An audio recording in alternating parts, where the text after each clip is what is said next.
Hello, everyone. Welcome to the last day of 2025. Today, I thought it'd be fun to go over the 5 most surprising books that I've read this year. The books that surprised me, that caught me off guard, that I ended up liking and not expecting to, or there was some nugget of information or idea that made me think more than I had with anything else. And so, without any further ado, and in no particular order whatsoever, here is Bram Stoker's Dracula. I've talked about this book before in a different edition, the edition that I had reviewed on this channel a few months ago. That I don't own that edition, at least not anymore. But my wife gave me this nice Penguin Classics edition, cloth-bound hardback edition of Dracula. It's still the same story, so we can talk about it in the same way. This book surprised me because I didn't think I was going to like Gothic stories. I didn't think I was going to like a horror story. And I had really wanted nothing to do with either one of those, and I was so wrong. This book got me thinking about the gospel more than any other work of fiction ever. And you might say to that, well, if you want to read the gospel, just read the Bible. That is true. And the Bible is all true, not a work of fiction at all. But if we want to read fiction, this, I believe, is the greatest Christian novel ever written. I thought about the gospel longer and more intently than I had with any other work of fiction. And any work of fiction that can do that, I think that's worth anybody's time. The next surprising read, Jane Austen's Pride and Prejudice. This one surprised me because I also thought about the gospel more than I had with other works of fiction. I think Dracula I thought about more than I thought about the gospel more with that one than I had with Pride and Prejudice. But this is a close second. And this book had revealed some truth about Christ's love for the church in a very beautiful way. It points you to Christ. It points you to Scripture, actually, in a very beautiful way that I had not anticipated when I picked it up. And I had thought of Jane Austen as, pulp fiction from her era. And boy, was I wrong. This is a fairy tale in the realist sense, not in that there is magic and fairies and all that, but that is a story that points you to the truth of Christ in a fun and imaginative way. And the way that this story morphed into Christ's love for the church took me off guard completely, and I'm like, wow, this is a much better book than I thought it would be. I had read this in high school, but it just went over my head, I guess. I hadn't really paid much attention to it. I mean, look at the cover. This is marketed for the young ladies. But if the gospel is for everybody, then this book is for everybody. And I had said something similar with Jane Austen's Northanger Abbey a few months ago. The way that Jane Austen's marketed actually works against her literature. It's for everybody. Men need not feel self-conscious whatsoever about picking up one of her books, and I would definitely recommend Pride and Prejudice and Northanger Abbey. But Pride and Prejudice really surprised me. Next up, we have Le Morte d'Arthur by Sir Thomas Malory. If you are familiar at all with Arthurian legend, King Arthur, the Knights of the Round Table, Sir Lancelot, and whatnot, it comes from this book, more than likely. And this is a really good book, and it gets me thinking about chivalry, about working through adversity and trying to do the right thing, no matter what's going on. And there's also some upsetting stories of betrayal in this book, but it points to what is true and noble and good. And I think that is certainly worth anybody's time. I hadn't anticipated thinking about this book as much as I had ended up thinking about it since I put it down, since I finished it. I don't think Malory is finished with me. Along in the same vein is The Three Musketeers. I had thought that this book was just going to be, okay, we're going to have like this smiling swordsman, one hand on his hip, his sword raised, and he's just toying with an enemy that he can easily defeat. And he's just got this smile on his face going, ha ha, ha ha, as he just has his way with his enemy. I know something you don't know. I am not left-handed. That kind of thing. And there is some of that in there. But this book is so much more than that. It is very much a kindred spirit with this story. So if the time of Arthur takes place in roughly the 600s, and this book takes place in the 1600s, the storylines are roughly 1,000 years apart, though I think they're only written about 200 years apart, maybe 400 years apart.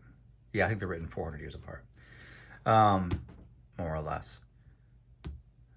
These books are very much kindred spirits. And I felt that when I started to get into it, I felt that I was reading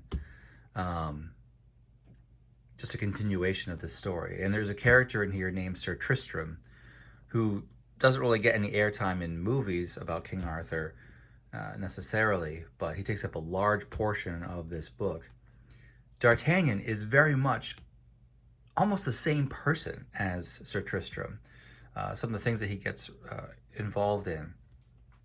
And I found this to be a really exciting read, but also it is deeper than that. It gets you thinking about duty and honor and what's required of each one of us.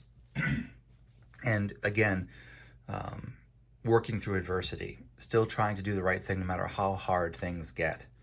I think that's definitely worth reading. And so that surprised me. I had not expected that. Okay, so if you're counting, that was 4 books. Now the last book I just finished yesterday, and you might say, well, that's not really fair. How can you figure that that's the most surprising book when you only just finished it? Well, let me tell you, The Medieval Mind of C.S. Lewis by Jason Baxter is a surprising book. It gives us insight into who C.S. Lewis was as a reader and as a writer.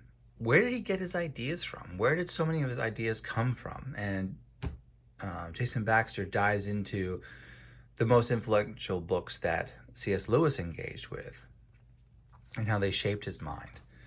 And I felt that was definitely worth my time. But one of the surprising ideas in here is concerns symbolism.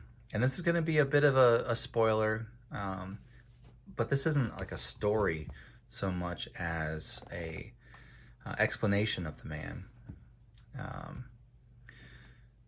But with C.S. Lewis, a lot of things in literature are symbols. They represent something else, or they point to something else. Rather, I think is more of what Baxter would prefer me to say as far as his arguments go. So if symbols point to something else, then time itself, the timeline that we were living in here on Earth, time itself is an image of eternity. And that was just such a mind-boggling idea when I heard that. Time is an image of eternity. That's pretty cool, and that's got some far-reaching implications that I need to think through. And so this book's going to have me thinking for a while, even though it's just such a short book. That's a big idea. But there's not only that, but there's also what makes for good literature. And C.S. Lewis is apparently famous for this. I hadn't been aware of this before. I've only read The Abolition of Man by C.S. Lewis, which is a collection of essays that he wrote. It's three essays. But also I've read the Chronicles of Narnia series a few times. I had not come across this particular idea before, but he's talked about this one. I guess he's famous for it. The tool shed analogy. So imagine that you're standing in a tool shed and there's a beam of light coming in. Now you can look at that beam of light, but what happens when you look along that beam of light? Now you're standing in the beam of light, looking along it, and you see green trees, you see blue sky, and you see the sun. Well, those trees, the sky, the sun, that is what is true and beautiful and good. That is the eternal. You are looking at the light of God himself. And that is what great literature can do. So looking at the beam is one thing. Looking along the beam is very, very different. And so authors that can get you to look along the beam, to see the eternal, that is definitely worth your time. That makes for great literature.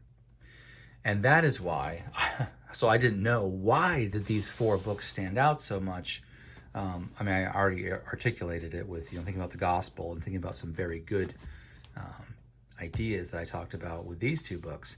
But the reason why these stand out is because these authors, Dumas and Mallory and Austen and Stoker, got me to look along the beam rather than just looking at the beam. And that is why those are great literature. And this book helped me articulate that.